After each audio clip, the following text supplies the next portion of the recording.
Hey guys, I'm Janet, on occasion, and today we're playing another Total War Warhammer II Battle Replay. This one is a community cast sent in by the Gobbo King, and it's quite a fun one. He's actually against ODM Slayer, who is a very good player, so it's very tense. So it's Dark Elves versus Wood Elves. So as you can see, a lot of maneuverability. You can see a lot of Doomfire Warlocks. These guys are super quick, but pretty prone to missile fire, so that is definitely the trade-off. But they do have poison and magic, so they can negate the physical resist of things like Sisters of Thorn, and they're one of the few units that can actually catch them out quite a lot of the time. So they're pretty great. Also, those free spells are so useful, so you gotta love that. Also, obviously he's gonna have a ton of Dread Spears knocking around. You gotta have those silver shields on those cheap units against the Wood Elves. He's also got some Cold One Knights. These guys will match up brilliantly against things like Wild Riders, especially if you can deny the Wild Riders the charge on them. These guys getting the charge off in kind, it's gonna hurt a lot. Wild Riders are in for it if they get caught by Cold One Knights. But of course, Cold One Knights are a lot slower, so you gotta hit him with something else first. Possibly the Doomfire Warlocks.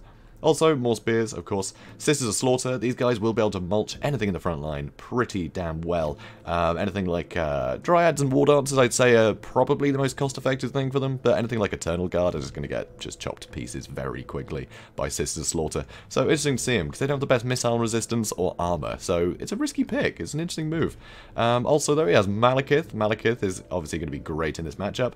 Quite a small target on his Cold One, but plenty of armor, and just great spells with Soul Stealer. The Gaze of Malice is great against unarmored units, and that is a lot of the roster he'll be facing. Also, Word of Pain, just completely tanking melee attack on enemies is really useful, especially with a lot of glass cannon units that the Wood Elves have. So more Cold One Knights over here, more Sisters of Slaughter, more Cold One Knights, Sanesh's Harvesters, obviously the Regiment of Renown Doomfire Warlock, so different free spells, and slightly better stats, gotta love him. Also, he's got some Harpies. Harpies are really good for chasing things down. Lovely. And he's also got some more Harpies over there. And I think I've managed to get all of it. It's quite difficult in all the trees. Anyway, they will be out in the open soon. So here you can see Slayer has some Wild Riders. Wild Riders, really good for hit and runs on basically anything, but not a lot of armor. So, you know, that's something. And, yeah, they're just very capable, very quick, very good shock damage. Love them. Also, Sisters of Thorn, great utility with their free spells. And, of course, they have physical resist, just like the Doomfire Warlocks, but they don't have magic damage. So, you know, one-on-one, Sisters of Thorn, they're going to lose a lot of what makes them really useful. So, Deepwood Scouts here. Quite a few of them, so these guys will get some good work in, really good against low armoured units, and it's just a lot of extra fire from these guys. They can fire while moving, so they can evade a fair bit. He's also got a Glade Lord. I believe it's the... Yes, it's the... is that a male Glade Lord? I believe it is. Yes, I think it is. It's the male Glade Lord. That was a stipulation of this battle, I believe. He wasn't allowed to pick the Glady. Anyway, Spellsinger of Life, so really useful to have Awakening the Wood to slow things down, which you don't often see it used for that, but it's really good for slowing things down. It can do some good damage, especially to things like Warlock Engineers that don't... not Warlock Engineers, what am I saying? Doomfire Warlocks, that's the one. The Warlock caught me off guard. Anyway, they have a load of physical resist, hit them with magic. They have no armor, Awaken the Wood will do plenty of damage. Also, a Earthblood to keep things healed up. Lovely. So plenty of Dryads, so pretty good damage dealers, and he has enough spears in here as well to help, you know, fight off any cavalry, and some War Dancers to help cleave through things like Dread Spears fairly well. So pretty cool builds all round. We are going to speed things up and see what on earth happens. So... straight away, you can see the spears are taking some damage. Brilliant. That's what they're there for. They're there to soak up some arrows. That's their job.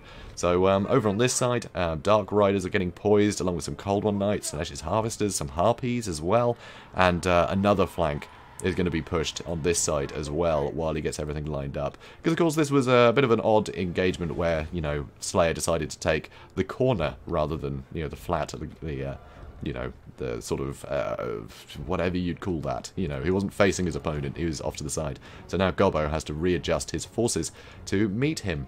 So, still posturing up. He knows that he's only got really spears in range of the archers, so he doesn't worry too much. But here, Sisters of Thorn are coming in to try and get some early damage into the Harpies. And you see, those javelins have actually done a tremendous amount of damage to the Harpies. Harpies are not good at getting hit by javelins. Also now, some javelins of the Doomfire Warlocks. That is going to hurt too. And poison missile damage. So, yeah, they have some poison too, which is interesting. So, hitting them first is going to be hard for these guys to catch. In fact, impossible, unless something strange happens. So here, Doombolt. Not a huge amount of damage, but I know it helped a bit. So here, obviously, the Sister Slaughter are a prime target for the Deepwood Scouts. Absolutely, because they just have no armor or missile resist, really. They're going to get hurt. Over here is a beautiful maneuver. The Harpies managed to get behind the Wild Riders while the Dark Riders took the charge, and then the other units were able to come back in. And Awakening the Wood did do a ton of damage to Slesh's Harvesters, though, and more Wild Riders are coming in. And frankly, this is looking a bit iffy for the Dark Elves again, but that is one unit of Wild Riders gone, and the Soul Stealer is going to heal up Slesh's Harvesters again, while doing some damage to the Wild Riders. So, Spearmen are coming in, so we can't really afford to stay in this engagement, especially not getting the charge bonuses off. So Gobbo pulls out to keep away from the spears, and so the Wild Riders, you know, so he can get the charge off them later, I guess. So, over on this side, you can see more spells are being procced, so I think there's a Soul Blight. So, free spell from the Doomfire Warlocks is going to lower the System Thorn armor to 0, and they're going to start taking some pretty good damage. Also, Cold One Knights, they managed to get into the Archers, which is nice. Harpies are chasing, so they're going to be taking a lot of the flak if these guys are still on fire at will, but they have been turned off, so he doesn't hit that stuff. So he's conserving his ammo, but these guys are getting gobbled up. So, over in the front, you see Malekith has actually caught... he had actually caught the Glade Lord some time ago. I feel like I'm doing everything slightly behind. There's a lot happening in this battle. So anyway, he caught the Glade Lord out a bit, but the Wild Riders were thrown in to bog all this stuff down. But now it means Malekith is fighting Wild Riders with the help of all these spears. The Glade Lord is out of there now, but he took a lot of damage. He took an awful lot of damage. So over here, cavalry engagement still happening. So Dark Riders being thrown in to bog this stuff down. They're going to be fodder for these guys, but it means the Wild Riders are going to be chasing these guys down on their own. And the Cold One Knights did get out unscathed and are now coming back in. So now spears are going to meet these guys. So we'll see the Slesh's Harvesters are going to basically try and catch out the Glade Lord, despite the Wild Riders being nearby, but he knows that he can just pull out and let the spears start dealing with the Wild Riders, which is incredibly cost effective. Here, Sister Slaughter, now they're not getting shot at, they're actually just cleaving through everything pretty well. These Sister Slaughter, not so well though. Yeah, War Dancers and Dryads, very cost effective way to deal with units like Sister Slaughter. But here, you can see Gaze of Malice and then a ton of pressure, load of charges from different directions.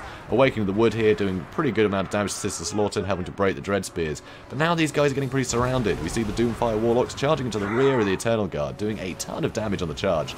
And now with all the infantry coming in to follow it up, a Soul Stealer on everything, Malekith is going to get pretty much back to full health again, and the Spellsinger is pretty much dead, all this infantry is gone, and Wild Riders are running in to try and help, as well as the Sister Thorn. Over here, Harpies have managed to keep all of the ranged infantry busy, which is fantastic, because these ranged infantry could do some good work here, but they're just being denied that. So Glade Lord did get a bit of health back with an Earth Blood, I believe, and infantry miles away here, so everything is very split up, and there's still a huge mobility advantage now gained for the Dark Elves. So they have most of their cavalry remaining, and there's none except the Glade Lord for the Wood Elves. And that is it. Pyrrhic victory. Pretty insane fight. There's so much happening. I don't know how either of them will manage to micro everything to that extent. Like, over the whole battle, fair enough if you can all see it out in front of you, but yeah, crazy. Absolutely crazy fight. Over very quickly, you know, absolutely mad. Oh, you got played is Gobbo King, by the way. But yeah, absolutely mad. Huge amount of damage from the Sister Slaughter. I guess Gobbo played... It was a gamble here, right? He knew that he could pressure all the backline forces, like the Deepwood Scouts and things, with his huge amount of cavalry and his Harpies. He knew he could keep that stuff away, which meant that Sister Slaughter could just mulch through the front line. The spears were there just to soak up some arrows initially, and they were basically great help against all the cavalry, because you can just keep using the really good speed of Slesh's Harvesters and Doomfire Warlocks. They're the only ones you don't really want to be having, you know, a one-on-one fight with the Wild Riders, and they're able just to keep running until they found some spears, and it worked out beautifully. You know, a lot of these guys got taken out very, very efficiently, and Sisters Thorn, they were great help, but they had no choice but to run in and try and save what was left of the army at the end, and once all the cavalry was dead, there's not a lot that Wood Elves can do against this kind of build, you know, having done so little damage to the Cold One Knights, and, you know, Slesh's Harvesters and the Doomfire Warlock still being in play somehow. It's a pretty tremendous, really cool fight. Really enjoyed it. Also, Malekith barely took any damage. He was being thrown into every engagement, you know, against the best things that he could find. Didn't matter, you know, Wild Riders or, you know, the Glade Lord, whatever. It did not matter, because he had Soul Stealer, and that was basically all he was using his Winds of Magic for. He got off the odd Word of Pain as well, which meant that he's going to be taking less damage. The Soul Stealer means that he's getting health back and doing more damage. it's deadly. Malekith is an absolute beast in this matchup. I absolutely love him. Very, very difficult to get rid of him. He's just got a lot of armor, you know, unless you have, you know, Way Watchers shooting him down and, you know, Prey of Anathrema or something. You can't really kill him quick enough. He's very hard to kill. Very hard to kill indeed. So, yeah, absolutely love that. And all of this cavalry play, it just plays to the Dark Elves' strengths, I think.